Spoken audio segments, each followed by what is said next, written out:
Decía que para mí la cuestión de la maternidad y la crianza termina como, o sea, como que en algún momento aparece como una intersección entre lo académico y,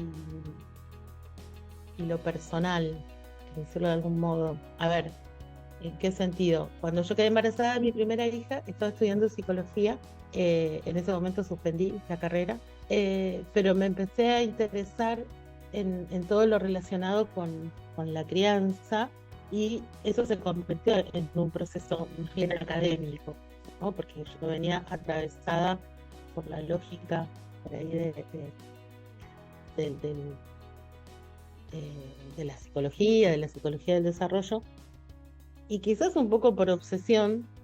eh, Me parecía que era yo pensaba, así como una persona para construir una casa tiene que tener un título y tiene que estudiar para ser arquitecto, yo pensaba, bueno, para crear un ser humano también hay que aprender, ¿no? Tenía esa sensación. Y después lo que tuve que aprender fue más a conectar con lo instintivo o lo ancestral, ¿no? Eh, bueno, empecé así, como medio prolija. Gracias, Valeria. No sé si desprolijo, pero desprolijo sí nos engancha un poco al sentido. Nosotros estamos conformando un observatorio latinoamericano de las infancias y en esta primera instancia nos interesa acercarnos a las voces de personas como vos que se sensibilizan a partir de compartir con niñes, ¿no? Este ciclo de entrevistas le pusimos el nombre de Latidos, un poco para recuperar esta esencia, ¿no? que constituye la infancia, para recuperar a lo que viene del corazón, pero también al vientre de lo materno y el ritmo y de nuestra región. Jugar con el latido como una metáfora también que inicialmente nos acompañe para una propuesta tan ambiciosa como es conformar un observatorio, ¿no? latinoamericano con esos nombres de las infancias, ¿no? La primera pregunta que queremos hacerte, Valeria, y abriendo el espacio a todas las derivaciones que quieras y desviaciones, es que nos cuentes vos cuál es tu relación con la infancia, y bueno, y por qué crees que nosotros te llamamos a conversar en este latido. Voy a asociar libremente para responderte. Yo siento que en lo personal, haberme convertido en madre es la tarea más importante que realicé y que voy a realizar en mi vida. Em, y eso me llevó a resignificar mi propia historia y mi mirada sobre la infancia, ¿no? Que reconozco que previamente a convertirme en madre era una mirada clásica, adultocéntrica, eh, bueno, atravesada por todas las prácticas y los discursos que yo conocía, ¿no? Y, y, mm, y me resulta llamativo ahora que lo pienso, el modo en que otros discursos más disruptivos por ahí, más novedosos, se empezaron a filtrar sin que yo me diera cuenta, ¿no? Como si, no sé si usar la palabra inconsciente colectivo, pero como si algo que estaba flotando ahí de repente hubiera empezado a aparecer. Por ejemplo, cuando me empecé a interrogar acerca del parto y me enfrenté con todo el sistema médico hegemónico, que no tiene para nada en cuenta, bueno, porque tenía mucho menos en cuenta a las mujeres y a los niños, a los bebés, hace 12 13 años atrás. Ahora creo que hemos avanzado mucho. ¿Y por qué creo que? Bueno, porque supongo que en principio porque Francisco sabe que esto de la maternidad y de la infancia y de la crianza es un poco una zona de militancia para mí, un poco en lo académico y otro poco en la vida, ¿no? ¿Qué avances crees que se han logrado, ¿no? En términos de la infancia, ¿no? En términos también de protección de derechos, si tuvieras que hablar, ¿no? De estos 12 años o en tu vida o en los hitos que vos quisieras señalar. ¿Crees que existen hoy por hoy avances en la protección de las infancias? Sí, sí. Bueno, por ejemplo, ahora es muy común. escuchar, hablar sobre la teoría del apego y todas las prácticas relacionadas con la importancia de generar en los bebés, en los niños, en las niñas, esta idea del apego seguro, que me da la sensación de que hay un autor que habla, ¿no?, de lo instituido y lo instituyente. Cuando yo quedé embarazada, estas cuestiones estaban como apareciendo, ¿no? Eh, pero todavía estaba muy instalado todo un paradigma muy clásico en cuanto a la concepción del niño, de la niña y de la relación con los adultos, ¿no? Bueno, pienso por ejemplo en el parto y un absoluto desconocimiento de las necesidades fisiológicas de la madre y del bebé. Y actualmente tenemos una ley de parto respetado, por ejemplo. O sea, hay como un abismo entre esas prácticas tradicionales y lo que aparece ahora como protección, digamos, ¿no? Como, no que se lleve a cabo de manera, eh, digamos, eh, no que se respete, a veces es muy difícil eh, conseguir, digamos, que, qué sé yo, que la mujer pueda tener un acompañante elegido por ella, tal como garantiza la ley, pero creo que sí, que hemos avanzado un montón. Y yo creo que en parte hubo como una construcción, por decirlo así, desde abajo, ¿no? Por ejemplo, por un lado, porque creo que somos una generación de madres que empezamos a cuestionar esos discursos, entonces por ahí confrontábamos con el pediatra cuando nos decía, qué sé yo, que había que destetar al año. Incluso los pediatras por ahí contradiciendo los mensajes que daba la Organización Mundial de la Salud, una cuestión eh, que si uno la mira cuesta entender por qué se dan esas contradicciones. Y también porque, por ejemplo, dentro de la medicina, pienso, apareció toda una generación de pediatras, madres, padres, que ellos mismos se empezaron a apropiar de estos discursos y de estas nuevas prácticas, entonces las fueron, digo, estoy pensando en la complejidad, de cómo diferentes variables confluyen para que se produzcan ciertas transformaciones. Eh, Incluso si uno, no sé, estoy pensando, uno observa en las redes cómo eh, se sostienen o circulan ciertos discursos, aparece una mirada por ahí más respetuosa hacia la infancia, aunque no se concrete del todo, ¿no? Porque en esta época coexisten como esos dos paradigmas, el paradigma clásico adultocéntrico, que no se me viene a la cabeza el concepto freudiano de perverso del niño como un perverso polimorfo, que por más que tenga toda una explicación teórica, resulta una categoría ultraviolenta, ¿no? Yo en un momento pensaba cómo pasamos de pensar a los niños, a las niñas como perversos polimorfos a el niño emperador, ¿no? Porque ahí persiste todavía una lógica adultocéntrica de que con los niños hay que tener cuidado, que son una especie de monstruos que si uno no los controla de manera adecuada, que te van a volver en contra, por ejemplo, ¿no? Y entonces en un momento, pensando en términos más académicos, empezamos a estudiar cómo se habían construido estos discursos y cómo operaban, porque una cosa que cabe pensar es de qué manera la psicología se termina transformando en un discurso coloquial, ¿no? Cómo se filtra y entonces un montón de prácticas están sustentadas eh, de manera invisible, digamos, en teorías psicológicas, ¿no? En las dos grandes corrientes que son el psicoanálisis y el conductismo.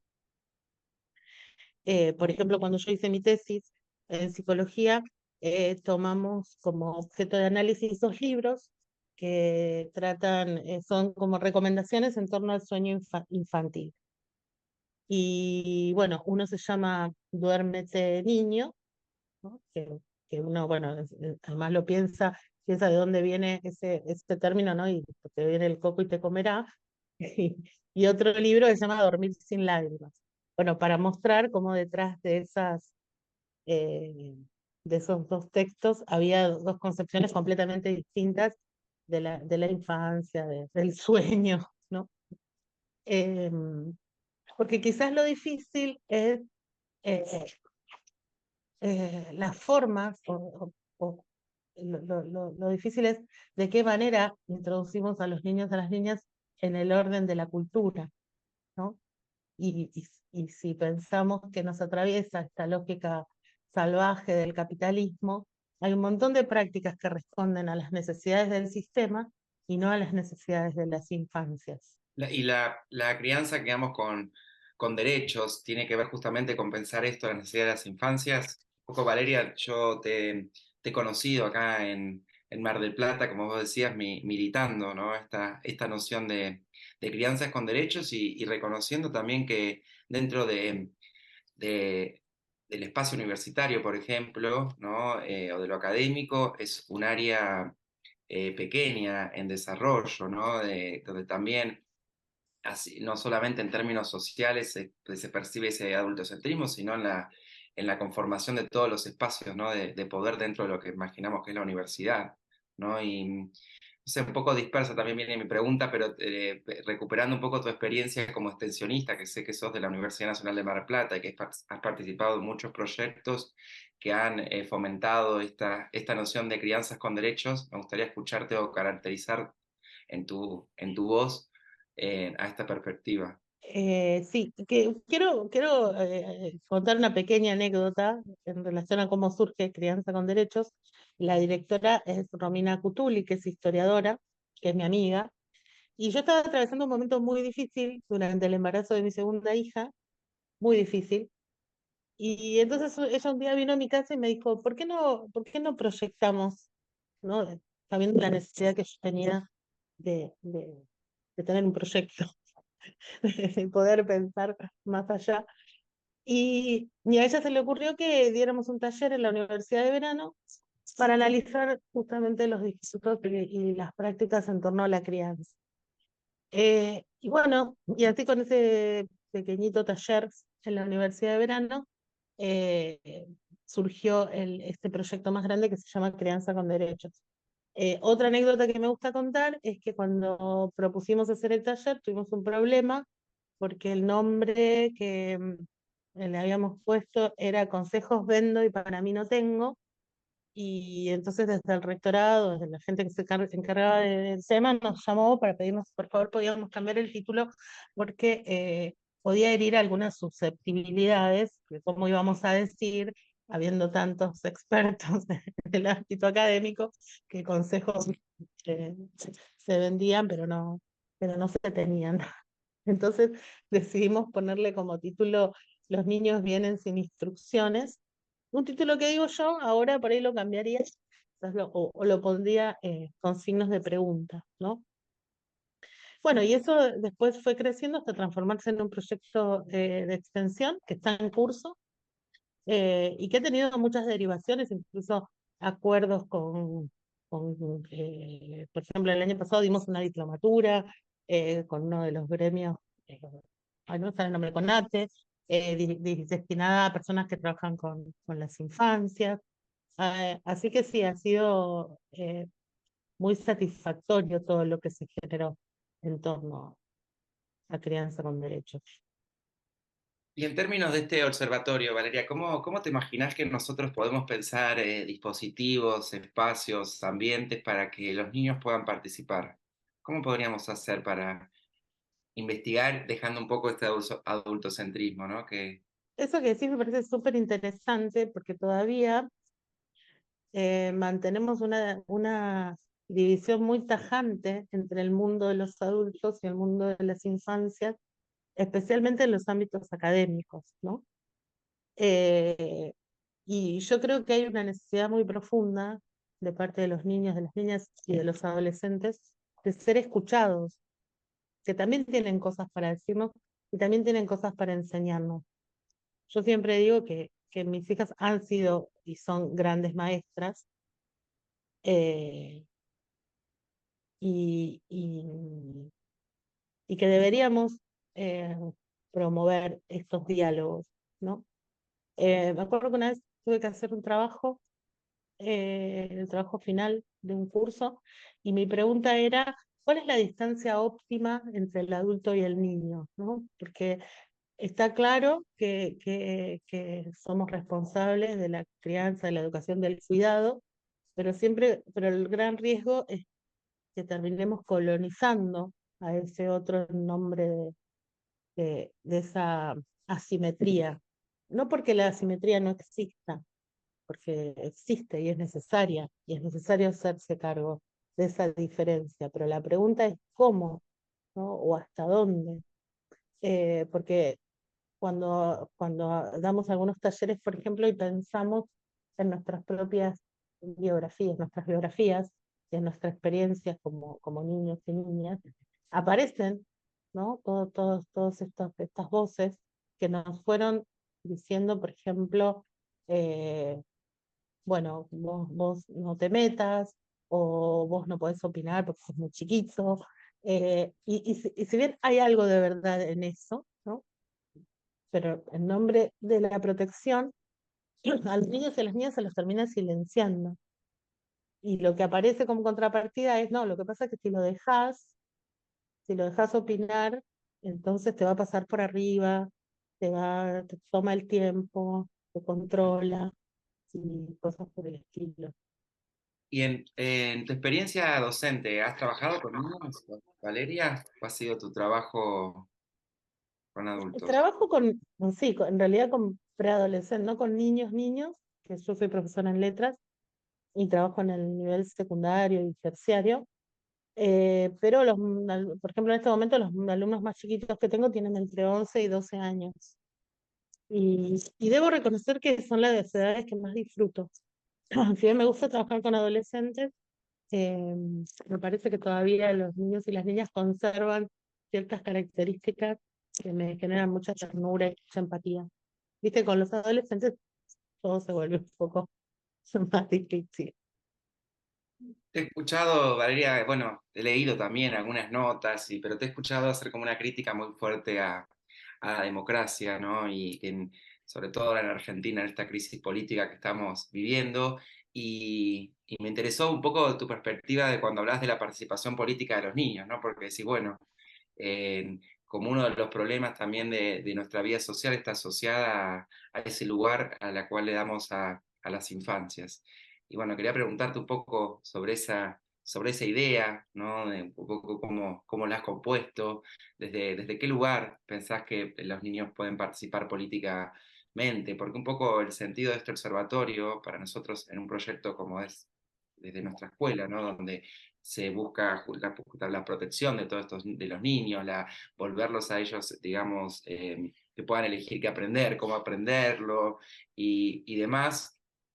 Bueno, se vuelve como pertinente también para nosotros pensar no solamente investigaciones, sino cómo los niños pueden participar en las políticas públicas que se generan, ¿no? Tanto de una escuela como de una institución supra o nacional. Pero me pregunto iba por ahí, ¿cómo te imaginás que podría ser la participación política de los niños en nuestra sociedad actual?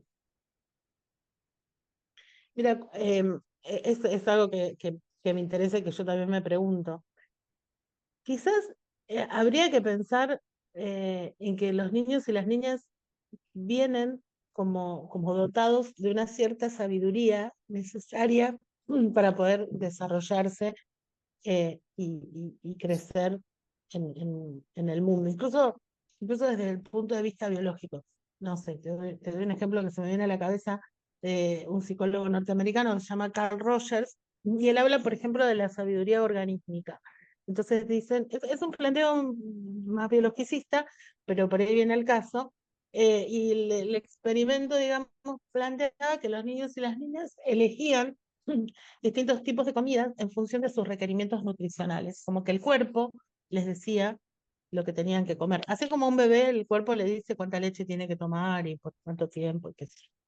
Eh, entonces se me ocurre que en ese nombre de esa dotación, probablemente los niños y las niñas tengan una visión interesante acerca primero de sus necesidades y acerca de el funcionamiento del mundo, ¿no? Porque en, en, el problema para mí es que solemos descalificar a la infancia, porque como están en formación, entonces no saben, no pueden, y, y en todo caso, cuando se los escucha, o suele ser porque, bueno, porque la opinión de un niño o una niña es simpática, eh, y yo digo que los niños y las niñas son pequeños poetas, ¿no? Porque tienen una visión eh, lúdica y muy limpia de las cosas.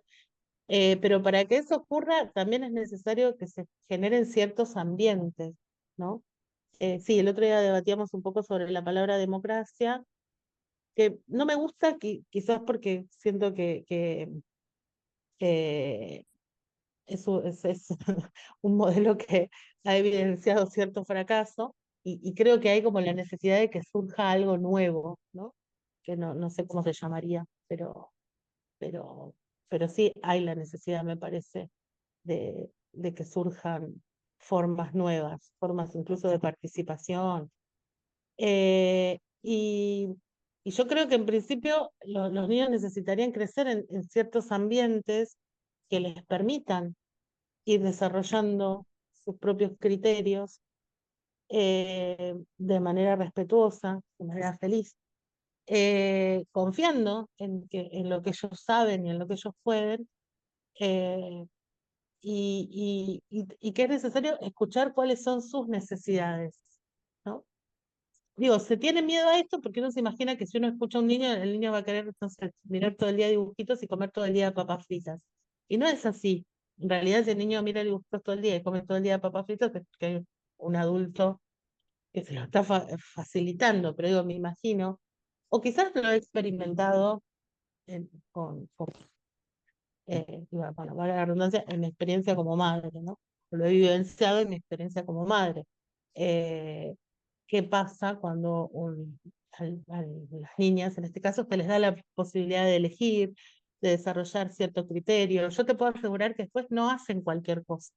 Tienen como parámetros de lo que es más beneficioso en todo caso, ¿no? Eh, pero quizás habría que empezar por ahí, por escucharlos. Porque digo, por ahí la idea de una participación democrática hace pensar que el niño o la niña va a tener que legislar. No, no sería exactamente eso, sino hay igual espacios que fomentan la participación de niños y niñas, y creo y espero que de a poco vayamos como disolviendo esa distancia y esa lógica adultocéntrica. Qué lindo esto de disolver la distancia, me gusta como propuesta también política, ¿no? Reconociendo esa alteridad, ¿no? De niños y pensarlo en términos de esa relación, de esa distancia. ¿Cuáles crees que vos que son las principales oportunidades que tienen los niños hoy, ¿no? Que quizás nosotros, vos no tuvimos? También pensando en esta idea identitaria que podríamos componer de los niños de América Latina, ¿no? Que suena también en concreto, pero también como un abstracto político interesante. Em, Mira, se me ocurre responderte con una idea que venía analizando últimamente, que lo voy a decir así, que es como un arma de doble filo, ¿no? Porque el sistema, me parece que lo que hace con esto que se instituye es absorberlo y transformarlo en un bien de consumo. Lo voy a explicar así. Estoy pensando en la película Intensamente, puedo decir. Entonces uno la mira y dice, mira qué bien, una película que se sale del viejo paradigma de, no sé, de las princesas y qué sé yo, y nos muestra todo el universo de las opciones y cómo, iba a decir tramitarlas, no es una palabra horrible, pero bueno, cómo reconocer las emociones.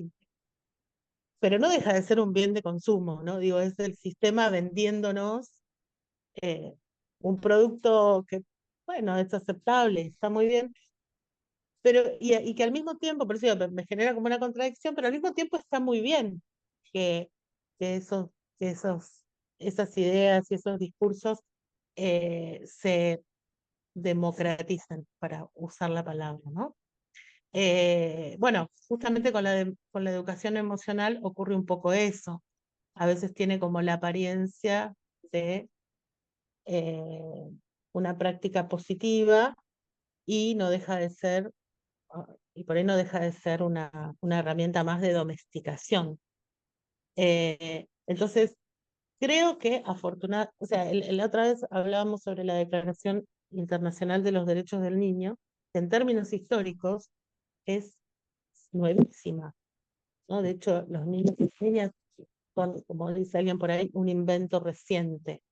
En términos durante mucho tiempo simplemente eran considerados adultos en miniatura.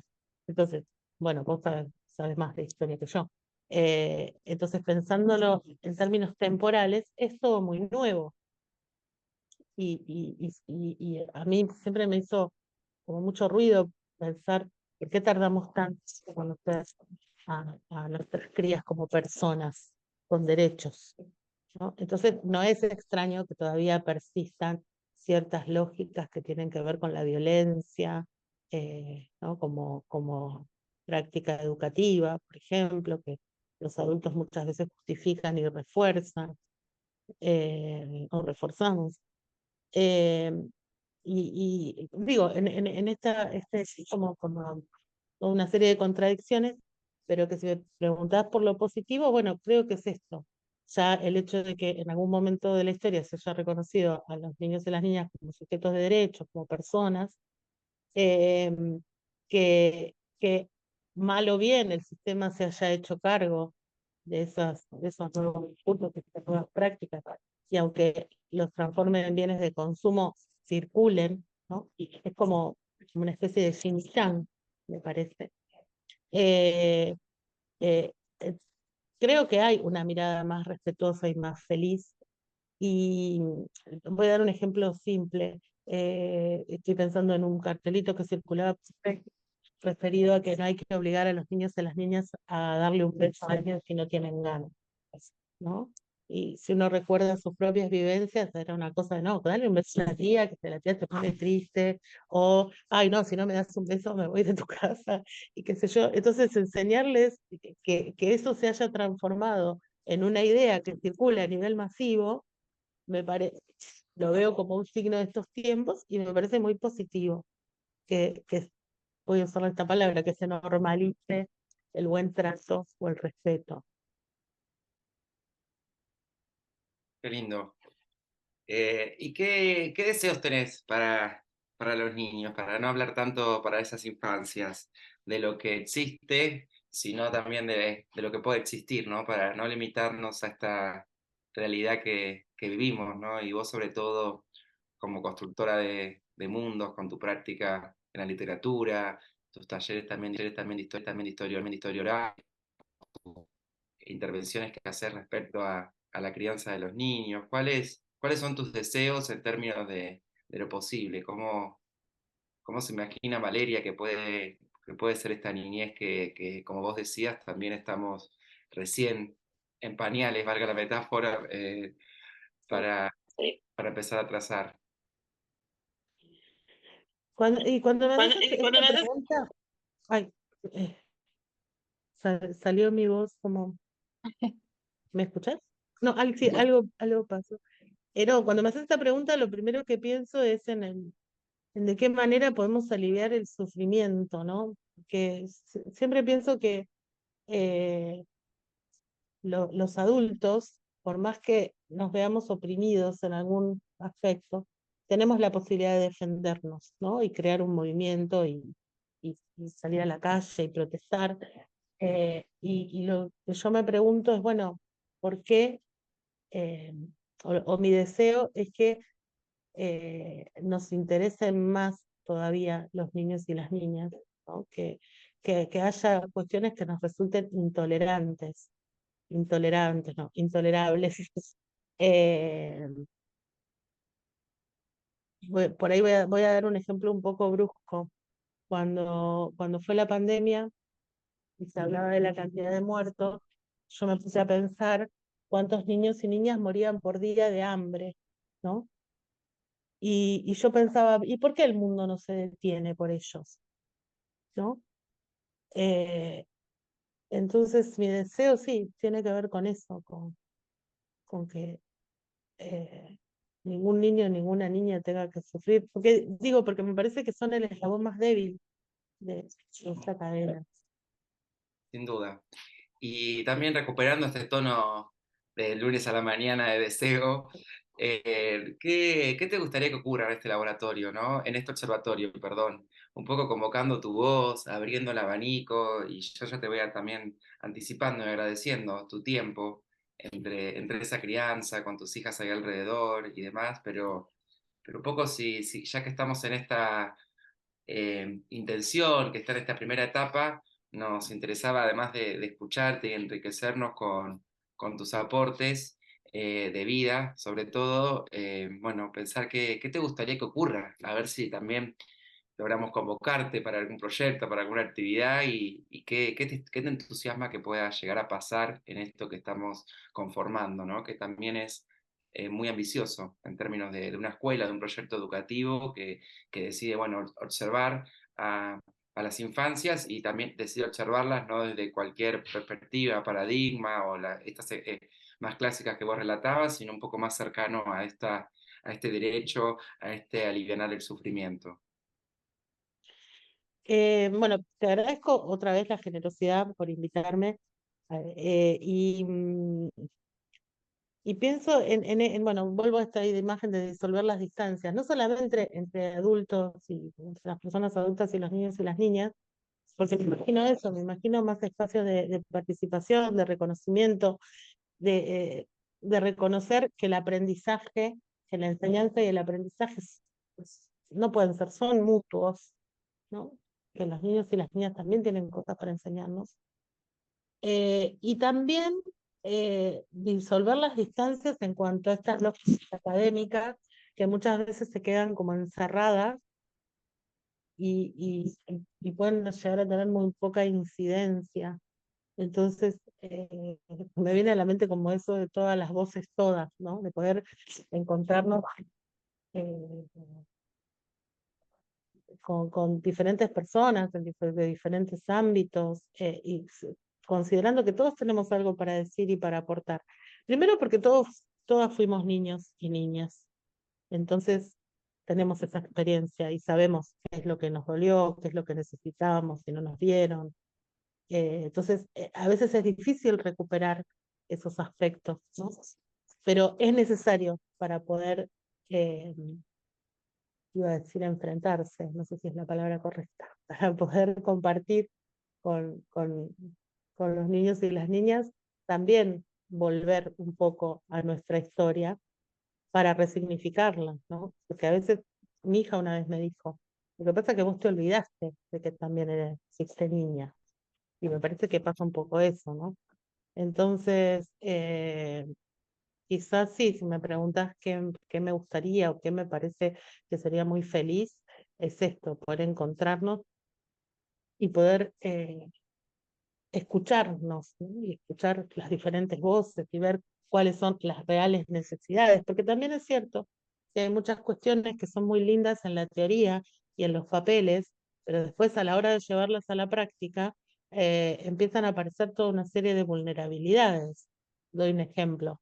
La lactancia materna exclusiva hasta los 6 meses y hasta los 2 años como mínimo, pero para eso necesitamos eh, que las madres estén protegidas para poder llevar a cabo esas prácticas.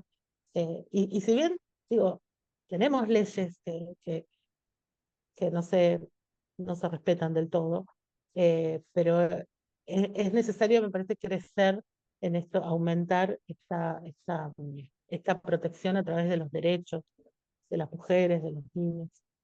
Sin duda, bueno, gracias Valeria por tu voz. A mí me gustaría, un poco las preguntas te las hice yo, pero las vamos componiendo con Luisa y con este entramado. Para nosotros era muy importante también en convocarte, pero también por la reparación que significa para un espacio académico de convocar a una madre como vos, pero convocarla con esa autoridad, ¿no? Como una etiqueta más, no es que sos académica y madre, sino que entre las múltiples, digamos, identidades o espacios o tu trabajo que te por supuesto que te llamamos también por reconociendo y sabiendo el trabajo sobre crianza con derecho y esos proyectos que hacen en la Facu, pero nos interesaba recuperar ese latido de madre, del corazón. Y en ese sentido me gustaría si Luisa también como madre puede también conversar un poco con vos en términos de cómo nos llega tu voz. Y agradecerte mucho el espacio, el tiempo y tus palabras me quedo con esta intención de que el observatorio pueda tener enunciado y estructurado cómo disolver esta distancia, ¿no? Que a veces anteponemos normativamente nosotros como adultos, incluso para proyectar acciones que creemos que pueden llegar a ser buenas para los Sí, niños. perdón que te diga esto, pensando en términos académicos, por ejemplo, no se proponen instancias de diálogo en las que los niños puedan participar, ¿no? Pensando que tienen algo para decirnos. He estado anotando cosas que me parecen muy bellas y muy importantes. Bueno, yo creo que te referías a ser mujer porque no soy madre, pero soy tía, mm, y he tenido toda mi vida una relación muy cercana con las infancias por cierto grado de sensibilidad. Yo lo atribuyo a eso y voy como al principio de cómo abres, Valeria, y a mí me queda algo hermoso de toda la conversación, y es que nos estás llevando todo el tiempo a recordar esto de lo sutil, lo sensible, lo instintivo, que la academia ha dejado a un lado completamente y que creo que en las conversaciones que hemos tenido ha llegado de distintas maneras, recordarnos que también las niñas y los niños nos están recordando toda una información que tenemos en nuestras existencias que la academia y este sistema capitalista ha dejado relegado a un lado, ¿no? Que tiene que ver con este mundo mucho más sensible, ¿sí? Mucho más de su visión del mundo, de un ritmo más desacelerado, de una mirada mucho más sutil y precisa, ¿no? De estos micromundos que componen un mundo y no un mundo gigante ya preestablecido donde entramos a ser domesticados bueno, y moldeados dentro de una cultura, que bien lo has dicho. Entonces te agradezco mucho por traernos eso, porque para mí estas conversaciones están volviendo un recordarme a mí misma eso todo el tiempo. Y nada, creo que la voz de una madre que nos traiga esto es súper importante. Y así como lo decía Fran, una de las cosas que más nos ha interesado es no pensar este observatorio desde el adultocentrismo de lo que creemos las infancias necesitan, sino por el contrario, preguntarnos cómo hacemos para acercarnos a las infancias y empezar este diálogo con ellas y ellos.